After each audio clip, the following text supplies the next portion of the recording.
Hello, and welcome to this week's episode of the Not a Scooby Podcast.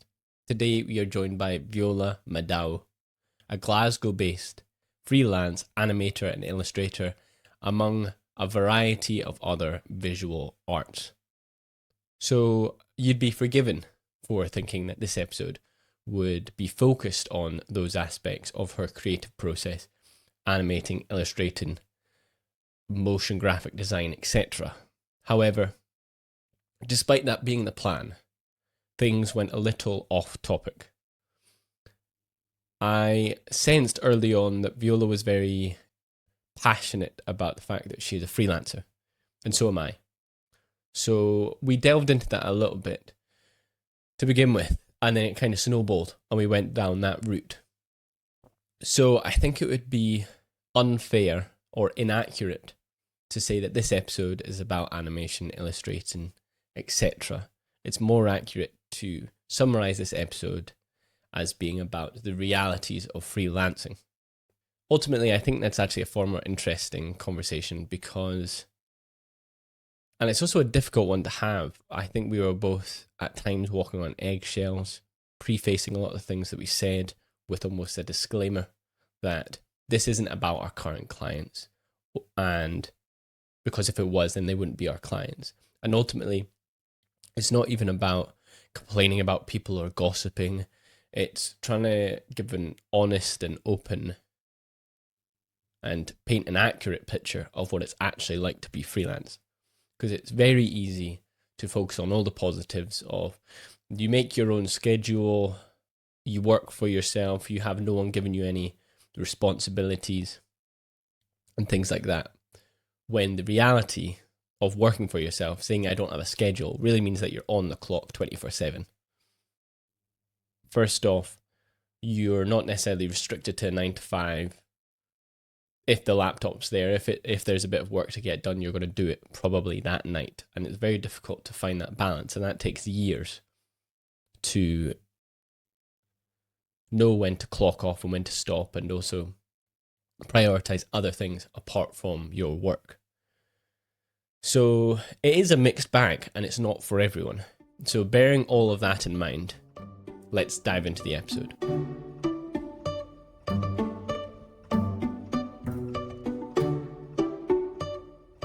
Hi Viola, thank you so much for joining me on this week's episode of the Not a Scooby podcast. Let's just jump straight into things with my first question, which is, does snorkeling inspire your creativity? Hi, Jack. Thanks for having me. And yes, I think snorkeling is probably the biggest fuel in my creative work. My hair is still wet from this morning snorkel, and I I think especially underwater sketching, because I'm like in a state of like buoyancy and I'm floating and I am a little uncomfortable because it's cold and wet and weird. It just gets me like a state of creativity that I don't often get on land.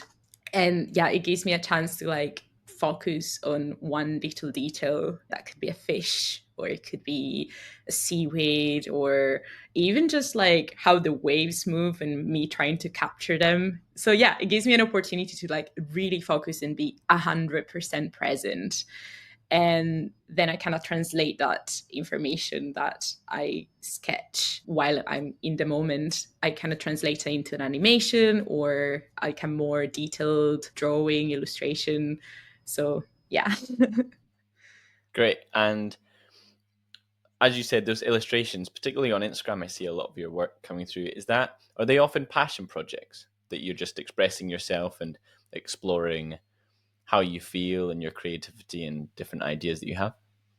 Luckily not. I feel very fortunate that most of the client work, so most of the work that pays the bills are commission work, either of people that have known me for quite a long time that still like come back, people that I want to work with, or people that I maybe reach out to or they reach out to me and I start collaborating with.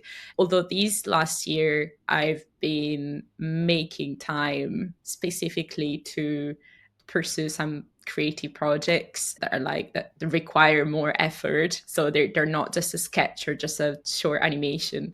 Of course, I do share like some of my personal like everyday creative work, but yeah, most of the work that I'm proud of, I made it for like a bigger project. So yeah. Mm-hmm.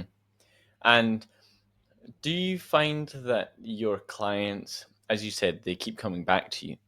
Because I think a lot of people that work in the creative spaces, whether it's video or it's animation, photography, whatnot, they're not necessarily as passionate about the specific work they're doing as you are. For example, if you're a food photographer, you might be vaguely into food, but you might not be like an absolute foodie.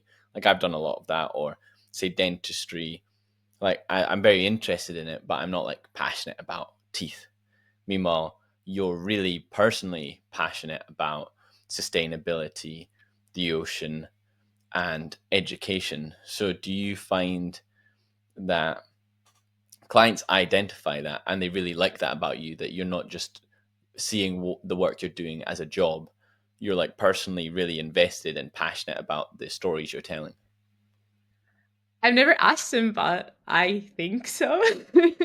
Like, I feel like the more I navigate the waters of sustainability, like climate change or like nature, I attract organically or I float towards people that are like kind of working in the same environments. So it's a mix of people liking my energy, I guess, about that I give to a project. Because if I'm working on something that I'm particularly passionate about, you will like people will notice as much as people will notice that I'm not passionate about something. I think in the past I think yeah, I think you can tell. I think the client can always tell if you not only understand what they want, but if you are passionate about it. And sometimes it is hard to be passionate about something like you said. Like I've worked in dentistry projects in the past as well. And yeah, I wasn't particularly like engaged, and that could mean that I don't participate, that I don't share like creative ideas as much as I would in a project that I'm passionate about. So yeah, I think it's a mix of that, like word of mouth. So if I'm working for something that I'm enjoying, I will either look for more things like that, or people will say, oh, she does that, and we've been enjoying work with her. I don't know what their conversations are. I would love to know though, because sometimes I receive emails, so I know you work with this person, that person, and so yeah, that was a really long answer No, to no, a no, short it's good. question. So on that note as well, you're saying often it's word of mouth Yeah. or you reaching out to people. Is that something that you do quite often? Is if there's an organization or a company that you like the work they're doing and you think your style could really apply to them, do you often reach out to clients? Because I think that's something people are maybe scared of doing. I've just started doing it. Like this past year has been life changing, I guess, like to discover that you can ask people and people like 9 times out of 10 will be kind and willing to help you. And I wish I knew this sooner in my creative practice. But yeah, in general in life, I think there is this misconception of like, oh, this person is never going to get back to me, so why even bother asking them? And generally that opens so many doors. Even just the fact that you reach out to someone, it kind of materialize like an idea that you have sometimes. So if they don't reply, which is not the case many times, everyone's really kind usually. If they don't reply, you'll think of someone else to reach out to. I think I'm referring mostly this experience, I'm referring to like more like creative projects rather than work, like paid work. But yeah, I've experimented with that and I want to kind of apply it to my practice as well. I've worked a lot this year, so I kind of need a break. So I don't think I'm going to do that anytime soon. But yeah, I think reaching out to people is really important. And I wish I knew it so much sooner, that it wasn't as hard as we think it is. So yeah. Absolutely. I couldn't agree more. Even with this podcast, I think that's been Yeah. a massive realization for me. Is sure, at the moment I'm really just reaching out to like my friends and be like, hey, do you want to come have a conversation? But people are actually so willing to sit down with you, and particularly with how this podcast is set up, it's remote. So it's meant to be as convenient for everyone involved as Yeah. possible. And I'm just growing a lot more confidence about reaching out to people, and the likelihood is they'll be like, yeah, sure. Like I might not be able to fit you in this week or whatnot, but I'm sure we can find some time to do it. And they're really enthusiastic about it because people like to speak about what they're passionate about, and they're also happy to help. Yes, I think there's sometimes quite a lot of gatekeeping around potentially people's workflow, but I really think it's person to person. My Yeah. experience of that is really the opposite. Very few people are quite protective over the Yeah. work they do. I was even speaking to my dad recently about, oh, I'm thinking I'm going to create some videos around my workflow and just posting those. He's like, oh, I would be careful about if you're like releasing any of your secrets. And I just turned to him and I was like, Dad, I'm really not that good. Like anything you're gonna hear from me, you could find on YouTube already. Like I've not got any secrets. So Yeah. I think gatekeeping is really silly most of the time, isn't it? mhm. Because when you share something that you know, people are probably going to add to that and make your experience of that specific thing even better sometimes. Does that make sense? Have you found people that have been gatekeeping then? Have I? I'm not sure if I have, but I think the main experience I have had with people maybe having a lack of transparency or willing to have a conversation is around pricing. And I recently did an Yep. episode with Prince, who we spoke about that quite a lot, and really just discussing. And my perspective on it is that people don't intentionally undercut each other for the most part. For the most Yeah. part, people aren't intentionally undercutting one another. It's either they have a lack of self worth and they're not convinced that they should be charging thousands of pounds instead of a couple of £100 for the work they're doing, because they just simply don't believe that they are worth that much or the work they're doing is that valuable. Or it's just a lack of knowledge. Since they don't know what Jack's charging for his fashion videos, they just kind of put a ballpark figure out there. But it's not that someone hears how much I charge for something and then they intentionally think I'm going to take £150 off that to wind Jack up. I understand why maybe people don't want to say it publicly, say, for example, on a podcast, but I've often grabbed a coffee with people and maybe brought up that discussion. And it's potentially been danced around a bit, and I can gauge, okay, this person doesn't want to be like specific Yeah. about how much they charge Yeah. because they probably think I am going to undercut them, when the reality is like that's the last thing I want to do, because it's just a race to the bottom. If we're competing on price, Exactly. then we're just both going to end up losing. So Yeah. that's my experience of it. Do you have I that same don't. experience with other animators? Not really. In Scotland, in particular, there is a huge community of animators. I don't know if you've ever heard of Clanimation, and it's just a really big group, really active on Slack, and everyone's super open about anything from techniques to pricing as well. I think that's a really good point. That you mentioned. I think it's so counterproductive to be secretive about how much we charge or how much we're paid and stuff like that, because it goes against us. Like, the people that don't want us to talk about pricing are at the top of things. And I think I generally don't understand why it's got to this point that people, even friends, like close friends, are sometimes a bit reluctant to talk about prices. Gatekeeping um is a problem of some people. People are often isolating themselves and that are not confident in their skills, I think. Because when you're gatekeeping something, you are effectively just scared that someone is going to come and do it better than you. I think when we accept that there's 1,000 people that can do what we do better than us, we're free.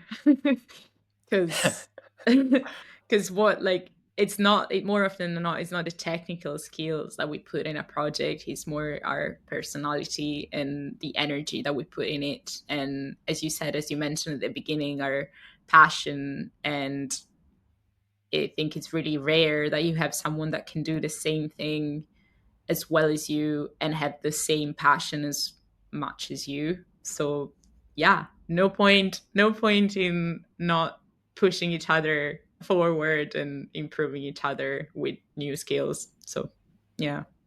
Absolutely. I've certainly had that experience and that realization that a lot of my recurring clients aren't necessarily sure they like my videos, but that's Yeah. they like working with me. And Yeah. similar to yourself, it's the personal relationship we've been able to develop. It's Yeah. when the camera isn't necessarily rolling, like I try my best to be basically nice company. Yeah. While that's often been my number one piece of feedback to people that are starting Yeah. is your work can be fantastic. Like there are significantly better videographers and video production companies in Scotland creating better content than I am creating. But that's all well and good, as well as you're also basically a nice person to spend time with. You can create Yeah. fantastic content, but if you're actually really difficult to be around and you kind of put your grips into a project and won't let it go and don't really let anyone get involved in that creative process, then they're just going to get sick and tired of Yeah. working with you. And even if someone is maybe not quite as good as you or are even a bit more expensive, but they are simply easier to collaborate with, then Yeah. that person's probably going to win out. So that's why I often have a lot of confidence around the clients I currently have, because they'll get approached constantly from other videographers saying, "Oh, let me do your work. I can do it cheaper than Jack." We don't work with Jack because of price. We work with Jack because we like how he does things. Yeah. Have you always been freelance since you've I started? have. I have, and I wasn't happy about it at first. I saw it like I come from a family background that is very orientated towards having a full-time job. Yeah, I have full-time job, an office to go to, the same pay at the end of the month, the security of that.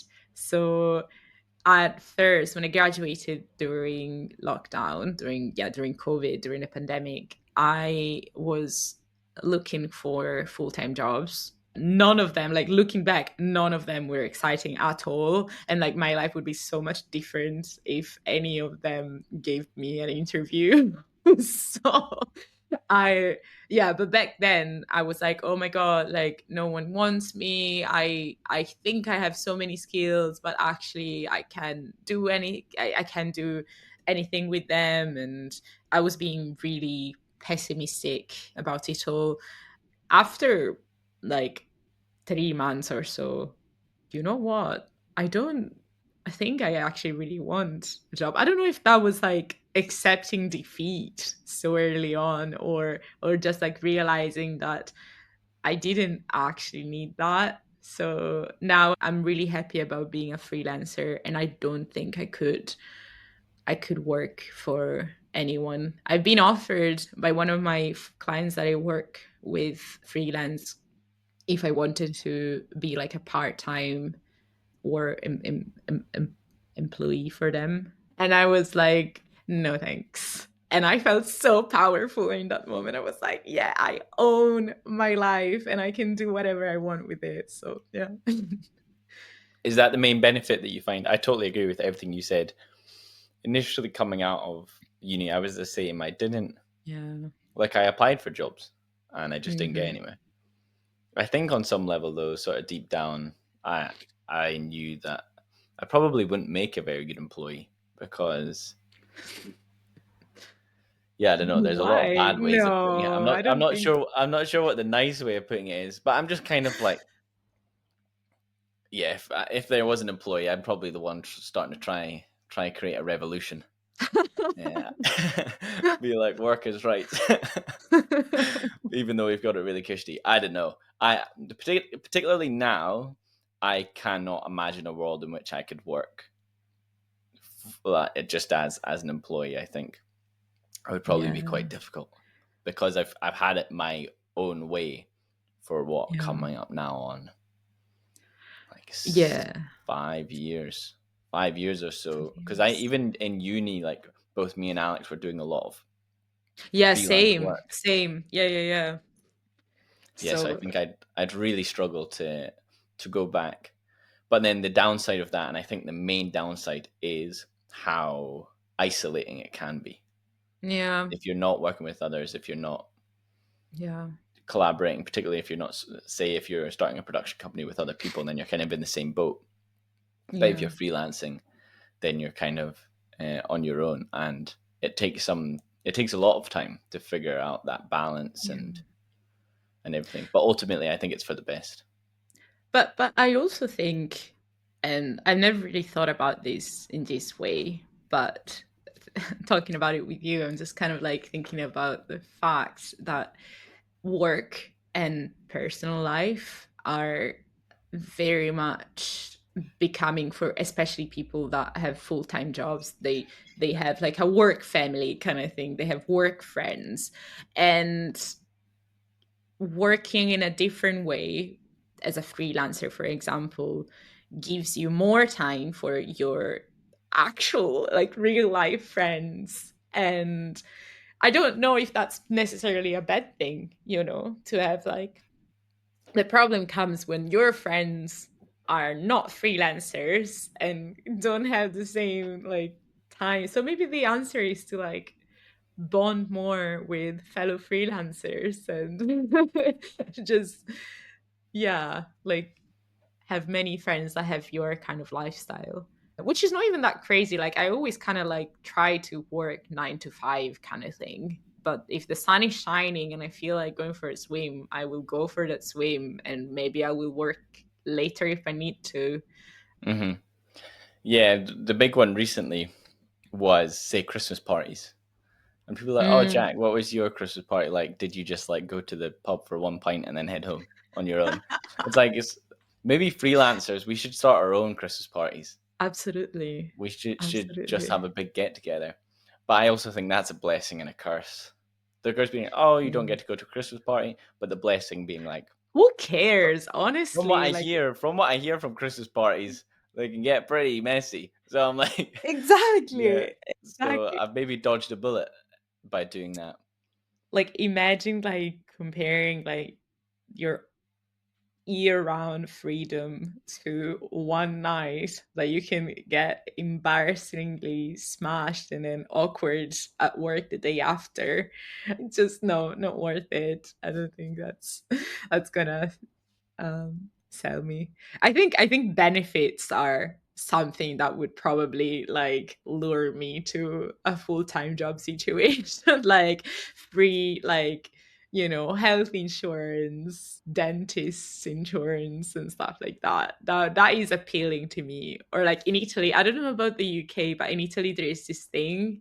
They're like food coupons. So your employer gives you this like vouchers kind of thing, and you can go and do food shopping and go to the restaurant with them. That's kind of cool. Like I wish I could, maybe I should do that for myself, just like give myself some vouchers to spend on just I don't know. Build team morale, the one man band.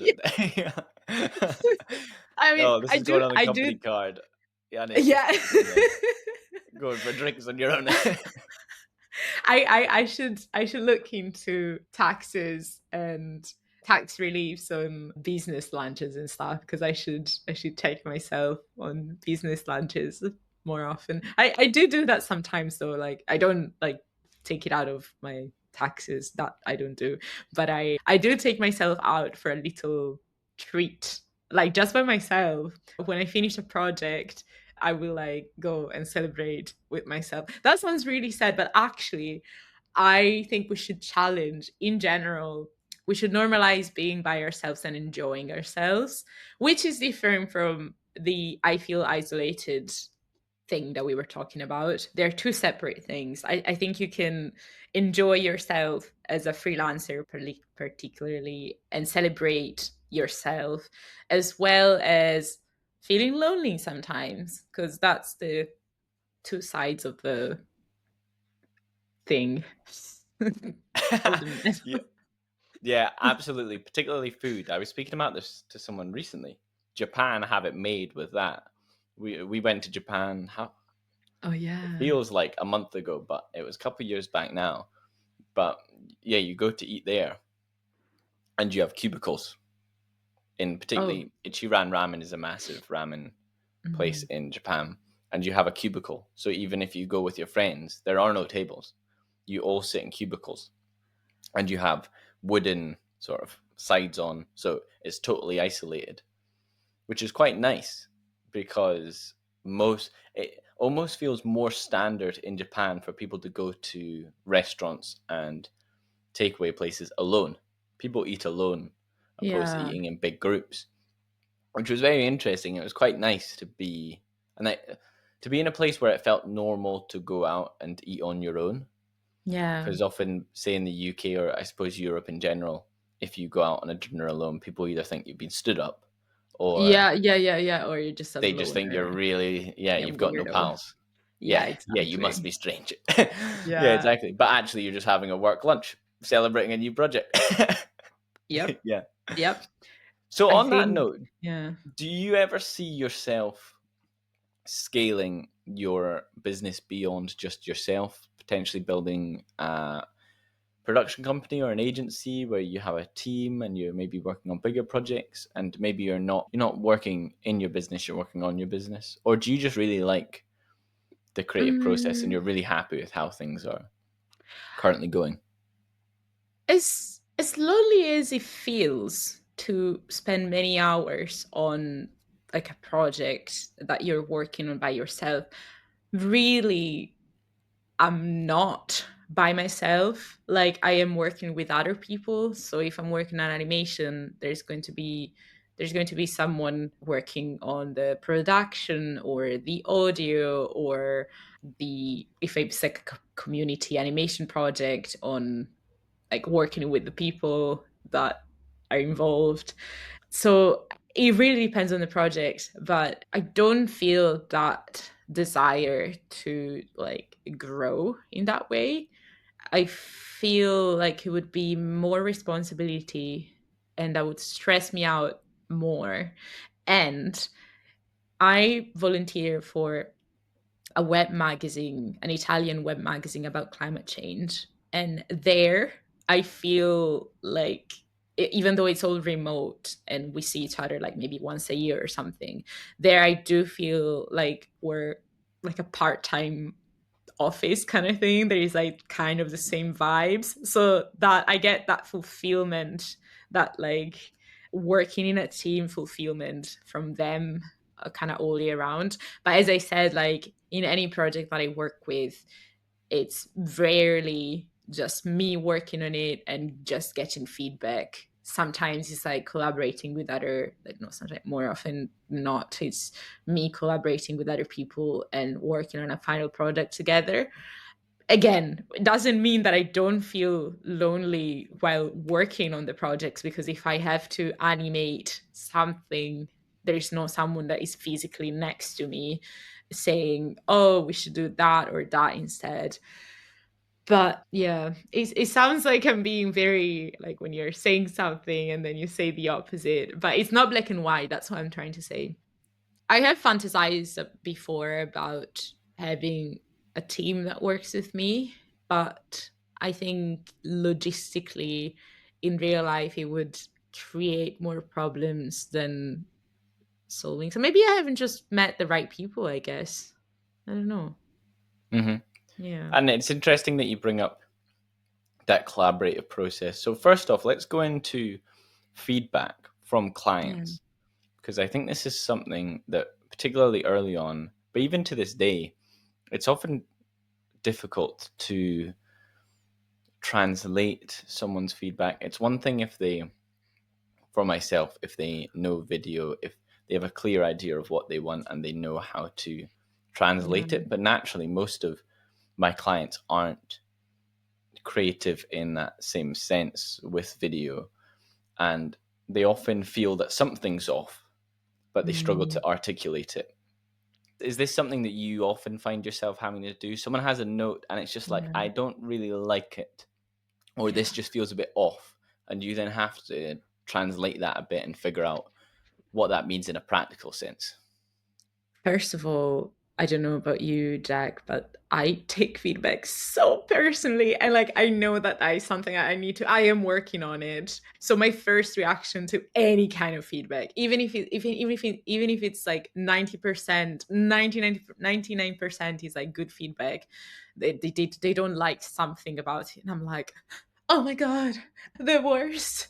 I don't know how to do my job. And I get so dramatic about it. And I don't say it to them, obviously. That's just like in my mind. And it doesn't stay in my head for very long. So like that is something that I hate about being a freelancer, because it's all on you. Like you have to fix it. You have to prove that your professional choices, and we need to like always remind ourselves that the choices that we make are coming from like a place of knowledge most of the time. I think the best and worst thing about being a freelancer is like being able to communicate properly with your client and making sure that they're happy about the final product. That is something that I always say, like, at the end of the day, I don't want to be right. I want you to be happy. So be honest. And at the very beginning of projects, I'm usually like really tough on asking these questions, like be honest now, because I don't want to, work on things that we could have discussed now later. And this obviously has taken me some trial and errors during the years to realize that it needs to be done at an early stage. I don't think that the client is always right. I don't think that I'm always right either. But at the same time, like, I think it's in anyone's best interest to leave the project in the best possible way and be happy about it. So yeah, I do like to have like a fresh pair of eyes that look at the project from like an external point, like Dylan does with your projects. But I don't have one person, not even myself, that I follow their feedback strictly. Like I don't, like I always try to like navigate feedback in a way that makes sense with what I believe is right from a professional standpoint and from what I think they want. So feedback is definitely, it definitely needs to be like included in the pricing as well. Like the possibility that someone will be like, oh no, you got it all wrong, or I got it all wrong. They changed their mind about something and they want to change the direction. So from that, I'm gathering that sometimes do you defend your initial creative decisions, and do you sometimes push back on feedback? Because it's often quite easy to get feedback, and because they're the client, it's easy just to take it all on board and to do exactly what they're requesting. But are there occasions in which you actually want to explore one of their points a bit more and kind of defend the initial creative choice that you made? Yeah. This one's really harsh, but like if they've chosen me for a project, it means that they respect my work. So if there isn't that sort of trust, that's usually not a client that I want to work with. And I sound so cocky while saying these things, but it's the truth. Like I think it's counterproductive to work with someone that doesn't respect what you do. And I think if the feedback is something that doesn't make sense at all, like use Comic Sans or change the color to a color that is completely inaccessible or readable, I will stand by the the things that I've learned over the years and the knowledge that I have. I think being a freelancer requires a lot of self-confidence. And that doesn't mean like being cocky about things and being stubborn. It just means like being sure of the things you know and of the things that you don't know as well. Because oh my god, there's so many things I don't know, but if I don't, I will be honest about it or I will learn about it. What is your approach with that? Are you quite, I guess it's difficult to answer because I suppose it depends on the person Yeah. that you're dealing with, but do you often have quite a soft approach? Do you come at it from a really technical perspective where you have some evidence to back you up about your decision? Or do you just basically trust your gut? And like you said, say, you brought me on this project for a reason, you chose me for a reason. Please have faith in me. Luckily, I've never had to have a conversation like that because that's like obviously a very confrontational way to confront each other. But usually I will give like a counter feedback. This sounds like I say no to any feedback that is given to me. That's not the case. Like sometimes I'm like, oh yeah, that's like an easy change, and I think it actually works better the way they're suggesting. Like that's very often the case. But if the feedback is something that I strongly disagree with, I'll just say I disagree with this. So let's maybe try like a solution, try to find a solution, something that we can do to I'm missing the Compromise? word, like a compromise. If they're really like if they feel strongly about their feedback, their perspective, more often than not is like them showing this, showing the project, showing the thing to give feedback to from a totally external person that has not been part of the project at all, and that says something like I don't know, the sky looks too blue or whatever. They will take that feedback like literally, and they will want me to just accept it.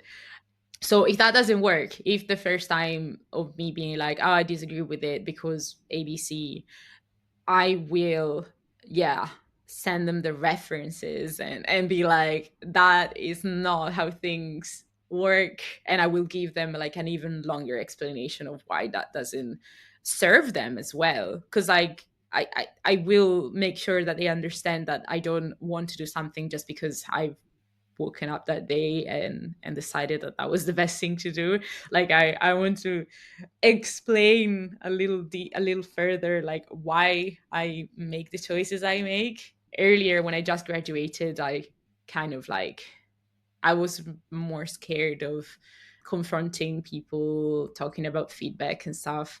And I've just realized that if they don't respect you, they don't think that what you do is good enough, they will always find a way to just talk over you, I guess. It's just like, yeah. So. I think you're totally right. Going back to that point that you made about, I read in a book once that they phrased it as firing clients. Like some clients genuinely aren't worth it. It doesn't matter how much they're paying you. Some because if just on an innate level you don't agree and you don't see eye to eye, the stress that's giving you, the amount of amendments that you then have to make, it's not actually worth the effort. They're usually the lower level clients as well. My experience, like the people that pay you less, they stress you more. So yeah. Yeah, you're like nodding, like you must have like a similar experience. Absolutely. That is genuinely one of the biggest realizations I had was once you surpass a certain budget, funnily enough, people seem to be less precious over the work that you're creating. Yeah. The person that I'm charging like £2,000 for a video project, I send it to them and they're like, lovely, fantastic work, Jack. Can't wait for the next one. Done and dusted. The person that came to me saying, hey, we need a video, we've got a budget of £75. And then I'm thinking, let me just do this one as a favor. Yeah. For whatever reason, Oh, I've just no. woken up in a good No. mood that day. I'm feeling like giving. It's Christmas. And I do that project, and that's the one that ends up dragging out for so long, and there's so many amendments, and I'm like, so I couldn't agree more. It seems to be the smaller the budget, the bigger the problems. That's not to trash talk on the clients that have little budget, because there are so many people that are very respectful and don't have a lot of money, but the money that the people that are usually quite stubborn and demanding and stressful are the people that have more money than what they offer, and they just don't ask.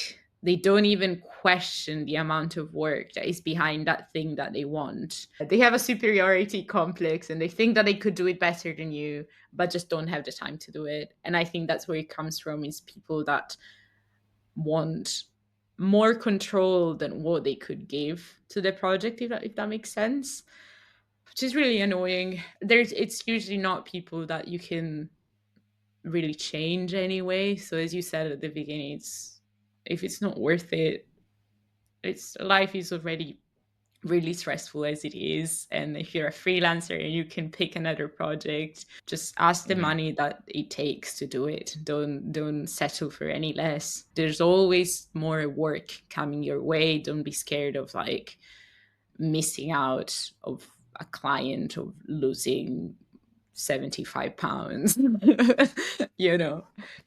Yeah, absolutely. And I think it's been a really interesting conversation because, as you've stressed on many occasions, it can be quite easily misinterpreted as if we're just sort of complaining or we're almost gossiping about clients, which isn't the case. And I think it is really important to have these conversations though and say the vast majority of clients are fantastic. Yeah. But particularly when you're starting out and you're taking every opportunity that comes your way, it's quite easy to fall into traps here and there. Yeah. And personally, I'm definitely bad for someone will give me a piece of advice and I will not take it on board until I've made that very mistake. It's like if you make a massive, colossal error, the one thing that you can be confident in is since that person's been burnt so badly by that mistake, if there's anyone that's never going to make that same mistake again, it's going to be this person. And that's the note that I always give myself if I ever do make one of those colossal mistakes. And I'm like, I can't believe I was so stupid. It's like, okay, but Jack, just remember, because you've made it now and you're never going to forget this experience, you will never make that same mistake. What do you think is your biggest mistake? Now I'm making the questions. What do you think is your biggest mistake as a freelancer? I think the biggest change I've made has been that if there ever is a fault, particularly with communication, it's on me. Yeah, absolutely. I could have done a better job because I think initially I was young, I was sort of confident, and it was always basically, particularly when it came to communicating, it was, oh, they just haven't understood me. Why haven't they understood me? You could waste your whole life thinking, why didn't that person think like I think? Instead, I see the only productive solution is to then think, what can I do better next time? How could I have done that differently? Whether it's a really big confrontation with a client, which has happened a good few times. Like I've, particularly starting out, had, ended up on the phone call with a client and had people like shouting down the phone at me and being like, okay, well, how do you manage that? And that was a big thing for me, was realizing, in any scenario, matching that energy is the worst thing to do. Yep. And instead just saying in so many words, I understand you're frustrated. I understand where you're coming from, and just sort of taking that edge off. Because if you can't fight fire with fire. I think that's ultimately the biggest realization I've had, and to just keep a cool head, even if you disagree with someone, whether it's a client or it's a creative that you're collaborating with. Just try to see things from their perspective and just take your time. There's no rush to make moves. And it's often the case that, similarly to how you react to feedback, something that's going to feel, it's going to ruin your day, and it's going to Mm-hmm. feel really, really significant at the time. Give it 2 weeks, or even longer if it's like a really, really big mess up. Yeah. When that time comes, it's not going to seem like that big of a deal. And if you do go into these situations fiery and trying to basically just fight your case, you're probably going to end up regretting that 2 weeks from now and be Yeah. like, I probably didn't need to burn that bridge No. over something insignificant, when it was probably just something you were actually insecure about yourself or unsure. So for me, it's really that. It's that communication stuff, particularly when it comes to storage. For example, telling someone, if you're clearing out a hard drive or you're deleting stuff off of a Google Drive or a Dropbox, Yeah. just telling people, hey, by the way, I'm going to delete this in 30 days. Or here's a WeTransfer link. By the way, they expire after 7 days. Can you please download it? Yeah. Within that time, people don't know about storage systems. They may well just assume that you would hold on to the video for the rest of your life, because why wouldn't you? Ultimately, if they haven't downloaded it, or if they're asking me 12 months later for a video, if I haven't been clear about that, then I won't necessarily have it a year from now, then that's on me. We should have these conversations more often, like with each other. And yeah, we're all in this together, like freelancers as well as people that have like a full-time job sometimes. When we talk about like confrontation or feedback and stuff, those are experiences that people that work in an agency have as well. Although freelancers feel more vulnerable for sure, because their paycheck depends on that. At the end of the day, there's no one that is evil and wants and asks for something that is unreasonable for no reason. There's always a reason behind everything, as cliche as it sounds. So we should just talk to each other more and be more assertive as well sometimes. Absolutely. And on that note, another cliche would be, which again goes to freelancers, goes to worries in general, is that a worry shared is a worry halved. So just having those conversations with people, Yeah. and getting it off your chest. For me, the big thing is journaling. I've got like 3 journals depending on what I'm literally talking about. And it's just to myself, but literally just sharing it with the page and getting out of my head Yeah. and Yeah, onto something absolutely. makes me feel 100 times better, because I basically just keep writing until I'm like fed up of writing about it. So if it's something big, I can just spend hours sitting there writing about it Yes. until I basically get bored or tired of talking about the same thing. So then by Yeah. then I put the pen down and I'm like, oh yeah, I don't even want to think about that anymore, in a nice positive way, because I've gotten it all out. Yeah. Yeah, Yeah, so I absolutely. I think love journaling as well, and I do have different journals for many things as well. It's not as good as talking with someone that is going or has gone through the same experience, but it really does help to put things into perspective and make things less of a deal than what they actually are. So, the best thing to do though is to talk about that thing with the person that you're like having that conflict with. But that's a lot of work, and it's okay if you're not always in the mood to do that. to end, Yeah. what is one piece of advice that you would have given to yourself? Say now, is it 5 years that how long have you been freelancing for now? If we include university, I think it's more like 7. 7. Yeah. So what is the one piece of advice that if someone's starting out, freelancer, creative, you would say, okay, if there's one thing I want you to take away from this episode, it's this? I want this to actually be useful to someone, so I'm going to think about it. I think know your worth. I think know your worth is probably it. That was the first thing that popped in my head, and I thought, oh, maybe there is something about a bit more philosophical that I can say, but I think that's it. I think at the end of the day, we live in a society. It's all about money.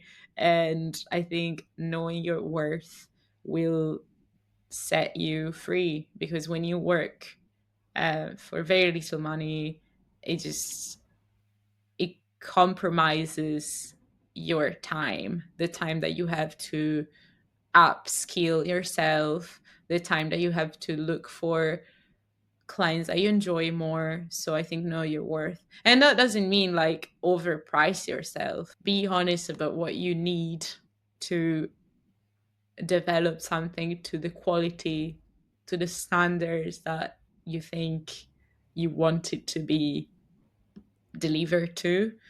And that will pay off, because if you're happy, the client is happy usually. and and the next potential client will be happy as well. And believe in yourself. Little freelancer.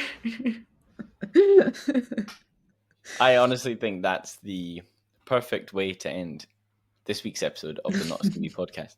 So again, thank you so much, Viola, for joining me. I've absolutely loved this conversation, and I hope that it maybe opens the doors for people to just simply be having more of these conversations, whether it's about freelancing or the isolation of being a creative, or it's, as you said, you're maybe taking a bit of a break or slowing down a bit, and the importance of that, taking time for yourself and realizing that you are not your work, and Yeah. You are a human being and you deserve to enjoy yourself. So, Yeah. Sorry, just one last thing. I'd like to specify that know your worth never ever means your personal worth. It means your because there's no amount of money that could match that. So yeah, I think the separation of the two things is really important. So yeah, that's another bit of advice, I think. So yeah, cool. Yeah, thanks so much for having me, Jack. And yeah, it's been really fun. And I think we both love to talk, to blab. So I think it's been really great. Absolutely. Until next time. Yay!